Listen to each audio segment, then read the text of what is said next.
अब LKP securities के रूपक डे से बात करते हैं। Rupak ji, good afternoon. बताइए अभी फिलहाल मार्केट पे क्या व्यू बन रहा है आपका? Good afternoon Swati ji. देखिए मार्केट में मेरा जो व्यू है वो साइडवेज है क्योंकि हम देख रहे हैं कि 23,350 330 इनफैक्ट और हायर एंड पे 23,530। ये जो 200 पॉइंट का रेंज 200 पॉइंट के रेंज के अंदर ही निफ्टी ऑसिलेट कर रहा है। और मुझे लगता है मार्केट को थोड़ा और टाइम देना पड़ेगा। आरबीआई की तरफ से जो मॉनेटरी पॉलिसी आया उसका जो इम्प्लीकेशन जो फॉरवर्ड कमेंट्री है मार्केट को एब्जॉर्व करने में 1-2 दिन टाइम जाएगा, उसके बाद मार्केट कुछ डायरेक्शन लेगा। तो मेरे ख्याल से थोड़ा साइडवेज का व्यू रख के निफ्टी में बाकी स्टॉक स्पेसिफिक एक्शन लेना चाहिए। बैंक निफ्टी की बात करें तो बैंक निफ्टी भी साइडवेज लग रहा है मुझे। खास कुछ सेंटिमेंट नहीं है। 54,800 के ऊपर सस्टेन करता है तो नया लेवल्स खुलेगा अपसाइड में। नहीं आता है सस्टेन ट्रेडिंग तो एक साइडवेज मूवमेंट कंटिन्यूड रहेगा। ओके, तो ये रही इंडेक्स पर राय रूपक जी की ओर से। आइए अब आज आरबीआई की पॉलिसी आई, उसके बाद कमेंट्री में काफी बड़ी बातें निकल कर आई है और उसमें से एक है एनआरआईज ओसीआईज के लिए इक्विटी निवेश की सीमा बढ़ा दी गई है। इसका फायदा क्या होगा, इम्पैक्ट के तौर पर समझते हैं। पूजा से बताइए। बिल्कुल, काफी सारी कुछ बड़ी बातें हुई हैं यहाँ पर। आरबीआई पॉलिसी में फॉरेन पीआई के लिए इक्विटी में निवेश की सीमा बढ़ी है। पीआरओआई के लिए इक्विटी निवेश सीमा 10% से बढ़ाकर 25% कर दी गई है। और इसके अलावा एक और घोषणा हुई है, हेजिंग कॉस्ट भी आरबीआई की तरफ से हटा दिया गया है। 2% वो लगाते थे, अब वो पूरी तरीके से हटा दिया है। और इसके चलते स्ट्रेट यहाँ पर हम देखेंगे कि सभी बैंकों को करीब 2% का फायदा भी होगा। जो एफसीएनआर डिपॉजिट बैंक रेस करती है 3 से 5 सालों के लिए, उस पर ये फायदा बैंकों को दिया गया है। तो उसके जरिए जो डिपॉजिट रेस कर पाएंगी बैंक, वो सस्ते ब्याज दरों पर रेस कर पाएंगी। उनकी कॉस्ट ऑफ फंड में यहाँ पर सुधार होगा और एनआरआई डिपॉजिट में भी हम देखेंगे कि बढ़ोतरी देखने को मिलेगी। तो एक अट्रैक्टिव मार्केट ये बन जाएगा बैंकों के लिए और एनआरआईज के लिए, अपने जो फॉरेन करेंसी हैं वो इंडिया में पार्क करने के लिए। और हम देखेंगे कि गवर्नर ने खुद कहा है कि आने वाले समय में जो भी हेजिंग कॉस्ट का फायदा उसको मिला है, बैंक आगे पास ऑन भी करेंगे। तो इससे होगा ये कि बड़े टिकट साइज के चलते लंबी अवधि के लिए फंडिंग आकर्षक हो जाएंगे। बैंकों के कुल डिपॉजिट में भी यहाँ पर तेज ग्रोथ देखने को मिलेगी और आने वाले समय में कुछ लंबे अवधि के लिए कुछ फंड्स जो हैं वो भारत में आते हुए दिखाई देंगे। एनआरआई डिपॉजिट स्कीम में एफसीएनआर डी डिपॉजिट शामिल होता है, नॉन रेजिडेंट एक्सटर्नल डिपॉजिट और एनआरओ यानी कि नॉन रेजिडेंट ऑर्डिनरी डिपॉजिट, ये सभी इसमें शामिल होते हैं। अब इसमें किन बैंकों को फायदा होगा? तो सबसे ज्यादा फायदा यहाँ पर बताया जा रहा है फेडरल बैंक को, जिसमें कि एनआरआई डिपॉजिट का जो कुल हिस्सा है उनके डिपॉजिट का वो करीब 51% है। एसबीआई का 32%, कैनरा बैंक का 30%, साउथ इंडियन बैंक का 30%, सीएसबी बैंक का करीब 17% और ईसाफ स्मॉल फाइनेंस, ये भी एक बैंक है जो कि एनआरआई डिपॉजिट रेस करती है, ये 21% होल्ड करती है। तो हम अगर कुल मिला के समझे तो जो साउथ इंडियन बैंक्स हैं उनको यहाँ पर काफी फायदा होगा, क्योंकि वो ज्यादा से ज्यादा एनआरआई डिपॉजिट यहाँ पर रेस करते। तो ये कदम काफी अच्छा है। बैंकों में भी एक बड़ा फ्लो आता हुआ दिखाई देगा, उनके डिपॉजिट ग्रोथ में सुधार होगा और भारत को भी इसका काफी फायदा होगा। धन्यवाद पूजा पूरी डिटेल्स देने के लिए। और रूपक जी, एक व्यू जल्दी से आपका ले लेते हैं इस पर, क्योंकि हमने बहुत डिटेल में इस पर डिस्कशन भी किया अपने एक्सपर्ट्स के साथ। जिन बैंकों की यहाँ पर बात हो रही है ओवरऑल बैंकिंग स्पेस में, इन फाइन प्रिंट के आने के बाद आपको क्या खास इम्पैक्ट नजर आ रहा है? देखिए जैसे कि मैं बता रहा था मार्केट को थोड़ा बहुत टाइम लगेगा एब्जॉर्ब करने में। स्टॉक स्पेसिफिक मूवमेंट आएगा जैसे कि एसबीआई और बाकी सारे बैंक्स में खास कुछ मोमेंटम आया नहीं। मोमेंटम कल जो क्लोजिंग था एसबीआई की बात करो 980 का, 980 के ऊपर क्लोजिंग देता तो पॉजिटिव रिएक्शन आता बट नहीं आया। बट जैसे कि आपने बताया south Indian bank federal bank में पॉजिटिव मोमेंटम दिख रहा है, तो मैं मेरे ख्याल से फेडरल बैंक में अच्छा खासा पॉजिटिव मोमेंटम दिख रहा है।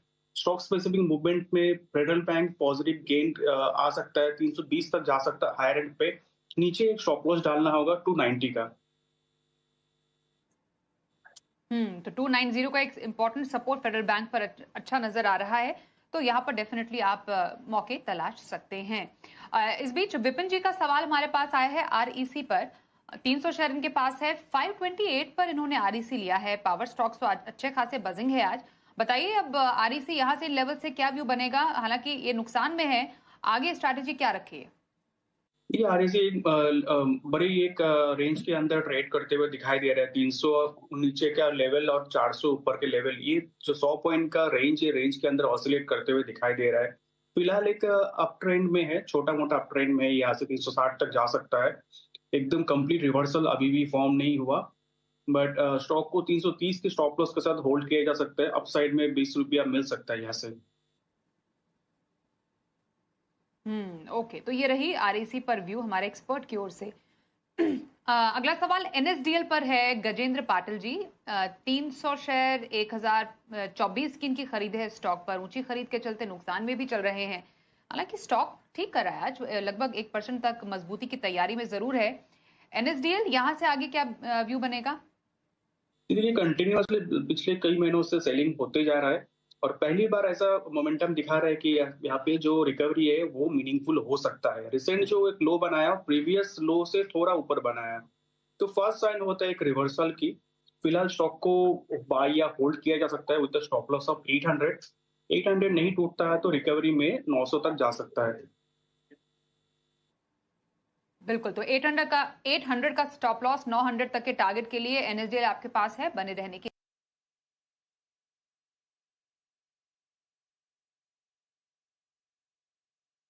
आ रही है सलाह। अडानी ग्रीन, इस पर व्यू दीजिए रूपक जी। राहुल पाठक जी का सवाल है, 100 शेयर है इनके पास 995 की खरीद पर। अच्छी स्ट्रेंथ और इनकी खरीद भाव के हिसाब से 48,000 से ऊपर का मुनाफा भी इनके पास है। आगे अब क्या व्यू रखें? Congratulation to him for buying at lower prices. तो यहाँ से होल्ड कंटिन्यू करना चाहिए, होल्ड पोजीशन को होल्ड करना कंटिन्यू रखना चाहिए विद स्टॉप लॉस ऑफ 1390।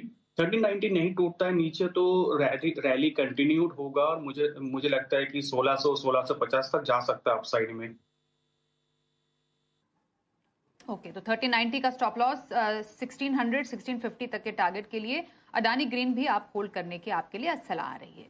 एक छोटा ब्रेक लेते हैं, वापस लौटेंगे, जानेंगे हमारे एक्सपर्ट से इस बाजार में उनके पसंदीदा पिक। रूपक जी बताइए आपके पसंदीदा स्टॉक्स। 2 स्टॉक रहेगा, एक शॉर्ट साइड में रहेगा, टाटा स्टील रहेगा। शॉर्ट साइड में सेल करके चलना होगा। टाटा स्टील जून फ्यूचर ₹201.60 के आसपास चल रहा है। स्टॉक ने एक कंसोलिडेशन ब्रेकडाउन दिया, तो नीचे मेरा टारगेट रहेगा 190 का।